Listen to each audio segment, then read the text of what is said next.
Hello everyone. To start with, the title of my research is Teachers' Perception in the Effectiveness of K-pop as an Assessment. For all you know, I am teaching in the secondary level, and as I have observed, one of the major transformation that had happened is the transformation of curriculum from basic education to the K-12 curriculum.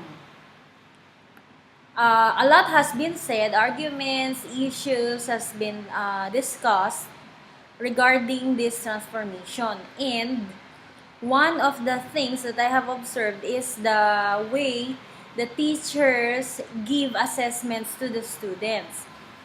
In this K-12 curriculum, there are 4 criteria which are the basis of the evaluation for students. These are the following: K for knowledge, P for process and skills, U for understanding, and another P for performance. This K-pop has no requirements in terms of uh, what kind of assessment the teacher would give to students, or how many assessments the teacher would like to give their students. It is just based on the creativity of teachers, the innovativeness, knowledge, and skills of the teachers in providing various and diverse assessment tools for the students. My study objectives are: first, it will serve as an eye-opener for K-12 teachers regarding the current issues and questions of the K-pop, thus leading them to being effective teachers of the K-12 curriculum and become successful facilitators of the classroom, especially in terms of students' assessment and evaluation. Likewise, this will also aid educators in utilizing effective classroom assessment and eliminating inadequate ones for the students of K-12. For my hypothesis, K-pop use as an assessment will have significant effect on the performance, development, and achievement of the K-12 students. And also, diverse and authentic types of assessments provided by the teachers are needed for K-pop to be effective. For my scope and limitation, the study will not employ a particular assessment in the classroom because the research is a qualitative type of research and experiments is not needed to be performed. The study will not employ a particular assessment in the classroom, but rather suggest examples of effective assessments that might be helpful to both the teacher and the students. Okay, for my review of related literature, I have included a lot of researches that might be helpful for the study regarding classroom assessment and grading that work. Also, I have a study that discusses the accurate assessment type of K-12 students. Okay? And also, another study gave emphasis on what lessons can be learned from the K-12 education sector's experience in defining and assessing cognitive readiness, and a lot more.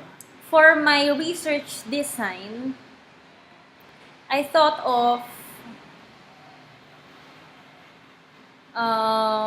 since this is a qualitative type of research, as I have said, there's no need for experiments to be made, and the researcher does not require manipulating or intervening in the situation. Okay, the research will be conducted in Collet College, a private institution located at the city of San Jose del Monte, Bulacan, where I will have to make use or interview 30 K-12 teachers, which will be randomly chosen as respondents of the research. And then 2 grading periods will be covered so as to perceive differences in assessments provided by the teachers and see changes in the students' performance and achievement. What I will have to do is to make classroom observations, and then record their quizzes, and then the type of quizzes the teachers will give to their students. My variables identified are,